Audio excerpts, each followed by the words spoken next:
북한에서 비핵화 협상의 시한을 연말로 못 받고 이른바 성탄절 선물 언급을 한 이후에 미국에서 고강도 도발에 대한 전망이 잇따르고 있지만 아직까지 북한에서는 특이한 동향은 나타나지 않고 있습니다. 미국에서는 고강도 도발 전망이 이어지면서 정찰기 4대가 동시 출동하는 등 예민하게 반응하고 있습니다. 네, 취재기자 연결해서 자세한 내용 알아보겠습니다. 왕선택 기자. 네, 왕선택입니다. 네, 북한에서 성탄절을 계기로 장거리 미사일을 발사할 거다 이런 전망이 있었는데 아직 별다른 움직임은 없는 거죠? 네, 아직까지 특이 동향은 없습니다. 미국에서는 미국 시각 기준으로 성탄절 전야에 해당하는 오늘 오전에 북한이 고강도 도발을 할 것이라는 전문가 예측이 많았습니다. 이에 따라 긴장감 속에서 성탄절을 맞이하고 있지만 아직 북한에서 특이 동향은 파악되지 않고 있습니다. 미국 전문가 다수가 예측한 고강도 도발에는 장거리 미사일 발사와 함께 인공위성 발사도 포함되어 있습니다만 서해 위성 발사장에서 이와 관련한 움직임은 나타나지 않고 있습니다.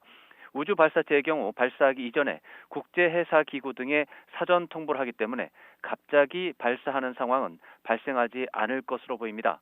특히 과거 사례를 보면 북한은 인공위성을 탑재한 우주 발사체를 쏘는 일정이 있을 경우에 열흘 전쯤에 사전 통보를 했기 때문에 올해 안에 인공위성 발사 가능성은 희박한 것으로 보입니다.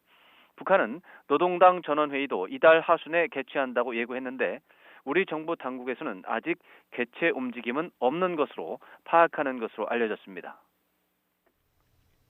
네, 미국에서는 어제와 오늘 새벽 사이에 정찰기 4대를 동시에 출동시켰는데 매우 이례적인 겁니까? 네, 그렇습니다. 민간 항공 추적 사이트 에어크래프트 스폿은 미 공군의 리벳 조인트와 글로벌 호크를 비롯한 정찰기 넉 대가 동시에 한반도 상공에서 대북 감시 정찰 비행에 나선 게 포착됐다고 전했습니다. 미군 정찰기가 북한 지역을 감시하는 것은 일상적인 활동으로 볼 수 있지만 과거와 달리 최근에는 위치 식별 장치를 켠 채로 비행하고 있다는 것이 이례적입니다. 이는 북한 전역을 정밀 감시하고 있다는 것을 대외적으로 알리면서 압박을 가하려는 목적으로 해석되고 있습니다. 미국 정찰기들은 특히 북한이 장거리 미사일을 발사할 가능성이 있다는 전망이 잇따르면서 북한의 이동식 미사일 발사 차량 움직임을 감시하는 데 역량을 집중하는 것으로 분석됩니다. 미국은 집중적인 북한 지역 정찰 활동은 북한에서 성탄절 선물을 언급한 결과라는 점에서 미국은 성탄절이 지나갈 때까지 우리 시각으로는 내일 낮까지도 긴장감 속에서 정찰 활동을 계속할 것으로 예상됩니다. 이에 대해서 북한은 지금과 같이 고강도 도발 가능성에 대해서 확인도 부인도 하지 않는 모호성을 유지하면서 미국 반응에 따라 대응 수위를 조절할 것으로 전망됩니다. 지금까지 YTN 왕선택입니다.